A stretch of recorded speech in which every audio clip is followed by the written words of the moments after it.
Get ready to dive into the world of retro horror and cult cinema releases with the Anchor Bay Archives podcast. Join hosts Garrett from Born to Be Read and CK from Dead Pit Radio as they dig through the vaults of Anchor Bay Entertainment, uncovering hidden gems, behind-the-scenes stories, and bringing tales from the world of horror, sci-fi, and cult cinema classics. From iconic franchise films to underground favorites, they'll be covering it all with their own unique flair. So grab some popcorn, settle in, and join the crew as they live the future by reliving the past with the Anchor Bay Archives.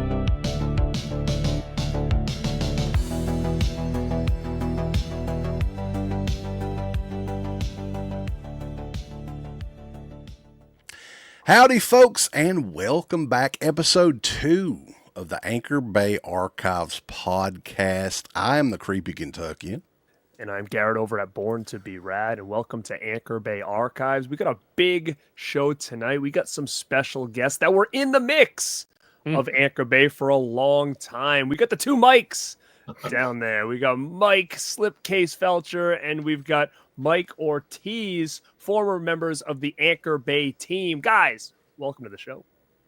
Hello, thank you. Hey. Thank you. Nice to be here. Yeah, good to get you on here. We've talked to Felsher plenty of times about Anchor Bay. Plenty? Well, then what the fuck do you need me for? Well, it's just good to have you on. I was saying, we've talked to him about it's plenty comforting. of times. I don't know if you want to bounce around, if you want to kind of do something historical, or if we could just jump in and talk about the making of Near Dark. Because that was there's a lot of stories with that one because we were just going to do it was always going to be a 2-disc set. But we were just going to do a clamshell like we did, the standard DVD case, like a double case or something like that. And I had been wanting to do something like that, like the, what do they call that? A Digipack or a Digipack, well, actually, before that, though, if you remember, we had always planned on this was going to be our first attempt at doing printing on foil paper. Oh, yeah. Because we had seen the really fantastic DVD of Terminator. Yes. Out. And it was printed on foil, and it had this really wild effect. Where was it the sunglasses? Was that what it was? Sunglasses and there's a lot of the metallics that were coming through, but then parts of it weren't. And I remember we showed that to Steve Teppel at the Teppel Brothers, who was our printer, and we were like, how do they do this? And he looked at it and he was like, that's foil. Yeah. That's foil paper, and then you put a layer of opaque white ink down, and the opacity of the white, you just play with it. And he's like, it looked like it was really complicated, but what it really was very, very smartly designed and a smart use of a very simple technology. So we just sort of reverse engineered it, and we were going to print an Amray on that. Oh, yeah, with a slip case, with a slip sheet that was foil. A slip sheet on foil. Yeah. It was going to be our first foil cover. And it would look basically like, what were those two? Like the Dawn of the Dead single disc would have, Hills Have Eyes. So basically, yeah, that sort of thing. Yeah. And we're moving ahead with that.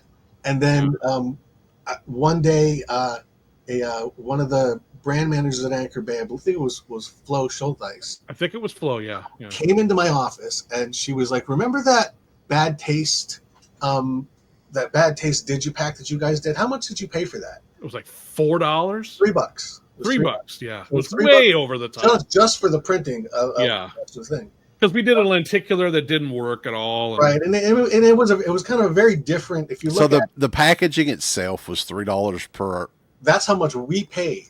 Yeah, for $3. So that's why. Oh yeah, it was, and it swore the company off even trying to do anything like that again for a while. So she comes in and she's like, "How much did you pay for that?" I was like, "Oh, it paid like $3." And she shows us, and it was Memento. Yeah. No, it wasn't. It was $7. I keep going. I can't. I seem to remember it was Memento. Memento was the one that looked like a notebook. A notebook, and we ripped that off. Right. Yeah. It was $7. Was the one? You guys just have everything you did. Wait! What the fuck are you doing? What the hell's going on? Just happened to for some reason. We ripped that off for Manhunt. Yeah. All right. So it was $7, and she was like, "It's 75 cents."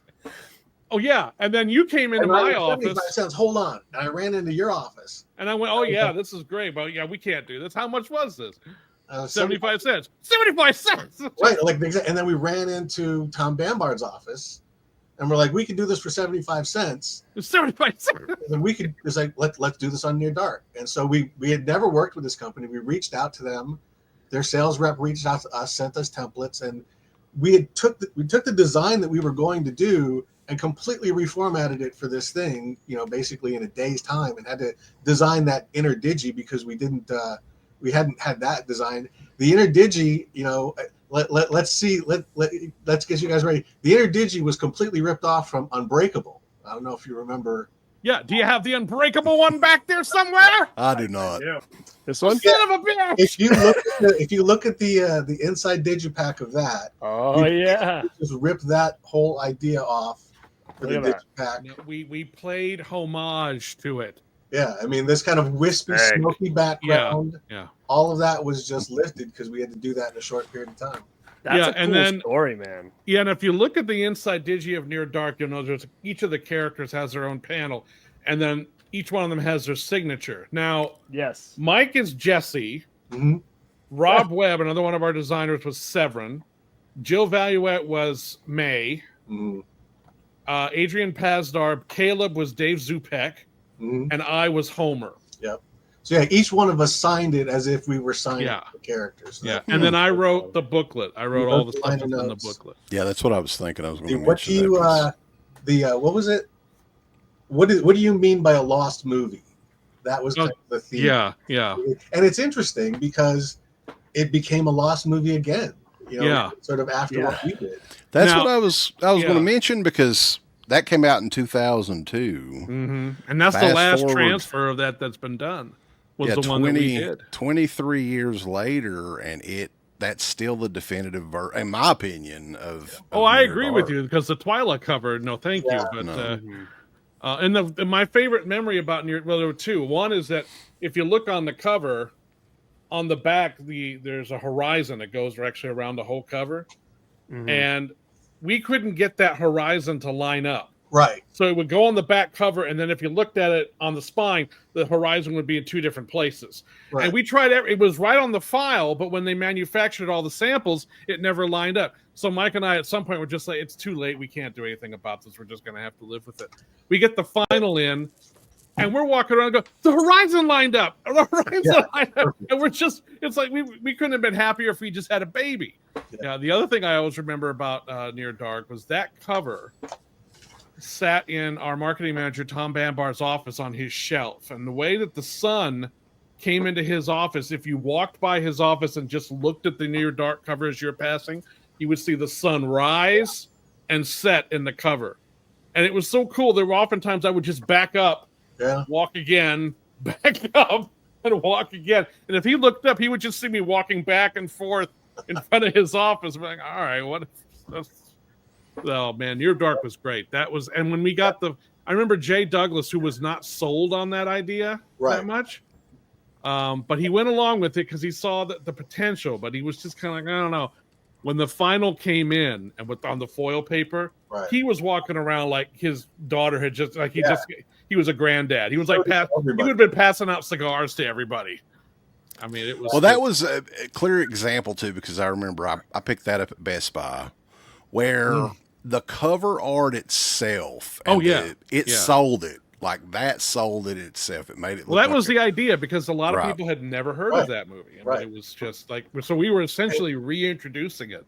And that was behind the whole thing. I mean, I certainly love to hear people rave about the packaging because I can take credit for it. But honestly, this was a great release. It's a great fucking movie. Great cast, great director. If I had nothing to do with this, I would still say this is one of the best things Anchor Bay ever put out. Like, the commentary, one of the best featurettes. Like, the documentary there, David Gregory's team did that. And I mean, it earns its 2 discs. Like Bad Taste Disc 2 was what did not, but it was But was Near Dark considered a success for you guys? One? Near Dark sold over 200,000 copies. Near Dark was very much. That was Walmart. Everybody took it, and it sold big. I mean, Mike and I went to Best Buy on Street Day just to see.